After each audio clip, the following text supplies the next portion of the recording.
Indian cricketer Nitish Kumar Reddy Tirumala శ్రీవారిని దర్శించుకొని మొక్కులు చెల్లించుకున్నారు.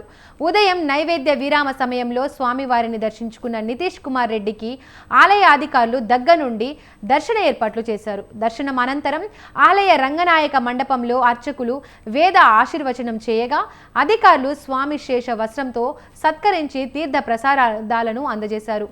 ఏడాదికి ఒకసారి అయినా స్వామివారిని దర్శించుకోవడం ఆనవాయితీగా వస్తుందన్నారు. టీమిండియా క్రికెటర్ విరాట్ కోహ్లీని ఆదర్శంగా తీసుకొని క్రికెట్ ఆడడం ప్రారంభించానని, నేడు ఆయనతో కలిసి క్రికెట్ ఆడడం చాలా సంతోషంగా ఉందన్నారు.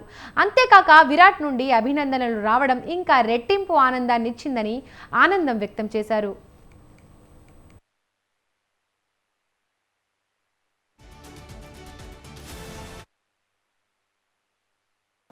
ప్రతిసారి వస్తూ ఉంటాయండి. అంటే ఇయర్లీ వన్స్ ఆడడానికి ట్రై చేస్తా, గ్యాప్ దొరికినప్పుడల్లా.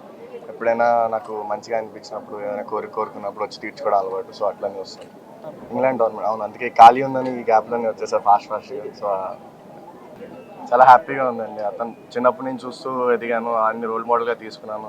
ఆయనతో కలిసి ఆడడం ఆయన చాలా హ్యాపీగా ఉంది. అవును, అతని దగ్గర నుంచి అప్రిషియేషన్ రావడం ఇంకా చాలా ప్రౌడ్ ఫీలింగ్ అనిపించింది. అది ఇంకా చాలా హైట్స్కి వెళ్ళాలని అనుకుంటున్నాను. ప్రతిసారి వస్తూ ఉంటాయండి. అంటే ఇయర్లీ వన్స్ ఆడడానికి ట్రై చేస్తా, గ్యాప్ దొరికి. తిరుమల శ్రీవారిని ఏపీ ప్రభుత్వ సలహాదారుడు, ఆధ్యాత్మిక ప్రవచనకర్త చాగంటి కోటేశ్వరరావు దర్శించుకొని మొక్కులు తీర్చుకున్నారు. స్వామివారి ఆశీస్సులు అందుకున్న చాగంటికి ఆలయ అధికారులు దగ్గరుండి దర్శన ఏర్పాట్లను చేశారు. దర్శనం అనంతరం ఆలయ రంగనాయక మండపంలో అర్చకులు ఈయనకు వేద ఆశీర్వచనం అందించగా అధికారులు స్వామి శేష వస్త్రంతో సత్కరించి తీర్థ ప్రసాదాలను అందజేశారు.